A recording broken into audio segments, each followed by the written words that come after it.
Bonjour, mon nom est Michel Larouche, je suis consultant en gestion des ressources humaines.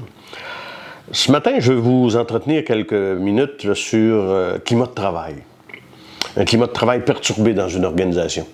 Beaucoup d'organisations vivent des problèmes de climat de travail perturbé, ne savent pas toujours comment vraiment s'en sortir. Ce qu'on sait par expérience, c'est que le climat de travail, en général, c'est basé sur la perception des personnes. Je suis quelqu'un qui perçoit que mon climat de travail est difficile, que mes conditions de travail ne sont pas satisfaisantes, mes heures de travail ne sont pas satisfaisantes, à mon goût. Ma perception, c'est que j'ai des faiblesses dans mon organisation. Mais la somme des perceptions individuelles devient la perception de groupe. Donc, on associe la perception du groupe au climat de travail. C'est sûr que dans mon organisation, si par ricochet, je me rends compte comme gestionnaire que la majorité de mon monde ont la perception que ça va pas bien, le moral des troupes est à terre, on a beaucoup de démissions, on a beaucoup de départs, on a beaucoup de plaintes de la part de nos employés sur différents sujets. Donc, on est capable de constater qu'on a un climat de travail qui est perturbé. Maintenant, si on n'aboutit pas, qu'est-ce qu'il faut faire? Je pense que c'est clair que les gens sont conscients que si on n'agit pas, c'est la pire des choses. Donc, si on constate un bon matin, parce que c'est pas quelque chose qui arrive, là, qu'on vient de découvrir. On le découvre généralement lorsqu'il se passe un événement X, Y, Z, en discutant avec ses pairs, là, qu'à un moment donné, on fait face à un climat de travail perturbé. Qu'est-ce qu'on doit faire?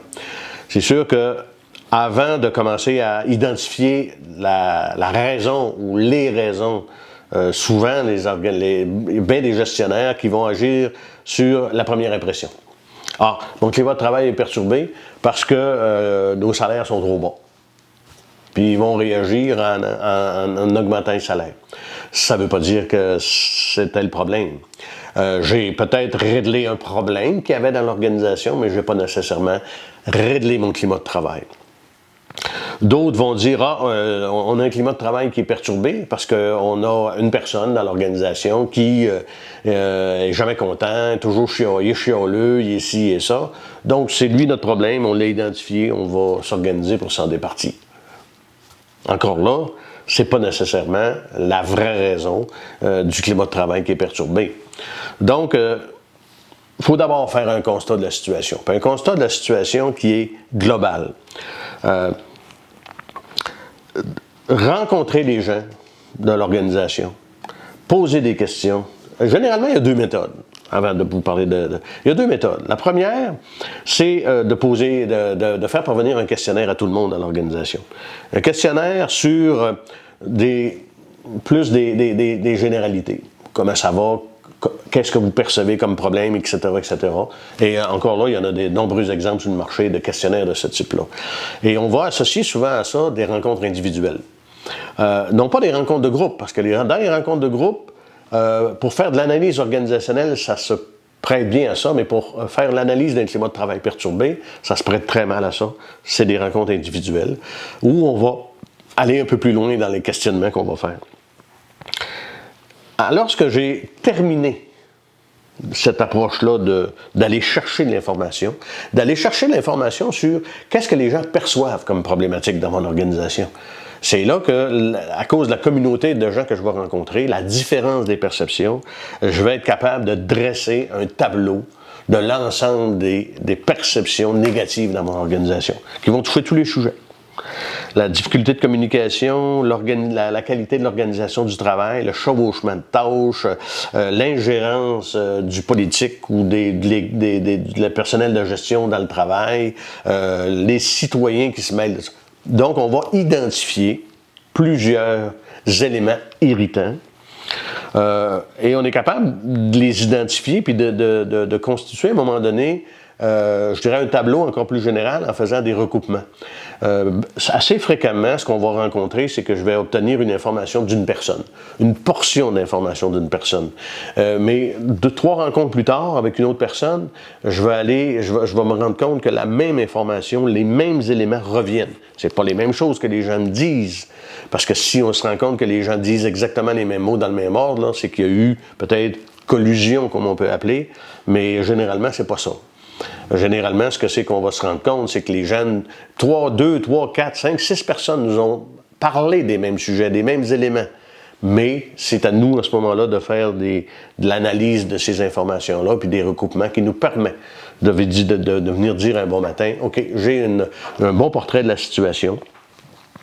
Voici les faiblesses dans notre organisation, les perceptions qu'on a, des irritants, on va appeler ça comme ça, des irritants. Donc, je suis capable d'en faire la liste, je suis capable de les nommer, et enfin, si je suis capable d'identifier un irritant, je suis donc capable d'identifier les solutions là ou les solutions qui vont avec. Parce que c'est absolument faux que pour un climat de travail perturbé, j'ai une seule raison. J'ai jamais juste une raison. C'est un ensemble de raisons. Puis évidemment que la gestionnaire, qui souvent va se rendre compte de ça, va être au cœur de ça. On ne peut pas passer à côté. Les employés nous transmettent les faiblesses de notre gestion. Un gestionnaire qui n'est pas en mesure d'admettre qu'effectivement les décisions se prennent par lui, passent par lui, nécessairement les éléments vont y revenir. Donc, faut pas le prendre personnel parce que chaque personne a des forces, a des faiblesses, mais les éléments qu'on va identifier, c'est qu'on va se rendre compte aussi des faiblesses de d'autres gens dans mon organisation. Parce que c'est ça que ça va me permettre de voir. Fait que j'ai un tableau général de la situation, j'ai des solutions. C'est sûr que dans le contexte municipal, je vais aller me valider avec mes pairs. Je peux aller me valider avec un autre directeur général d'une autre municipalité, mais je vais après ça transmettre mes constats au conseil municipal pour que le conseil municipal approuve ces éléments-là. Un plan d'action qui va suivre cette démarche-là, donc de faire le plan d'action, de le réaliser. Un dernier phénomène qu'il ne faut absolument pas oublier. On a demandé au tout début de cet exercice-là la participation du personnel. Le personnel s'attend, lui aussi, qu'on lui partage les conclusions. C'est sûr qu'il y a des éléments de confidentialité qu'on ne pourra pas partager avec tout le monde. Mais en général, les gens sont très contents, apprécient énormément, et ça vient terminer la boucle du cycle que lorsque j'ai terminé un exercice, je vais présenter les résultats au personnel avec les constats, les irritants et les solutions qui vont avec et le plan d'action. En général, les employés sont extrêmement satisfaits de ça. Et la dernière chose pour conclure, c'est que pensez pas qu'un climat de travail, ça va se résorber puis ça va se changer en quelques semaines. Ça prend beaucoup de temps, parfois des années. Mais si vous n'êtes pas en mesure d'affronter un climat de travail qui est perturbé, ça va aller de pire en pire. Et beaucoup de gens qui n'ont pas voulu adresser un problème de climat de travail perturbé, ils ont laissé leur santé.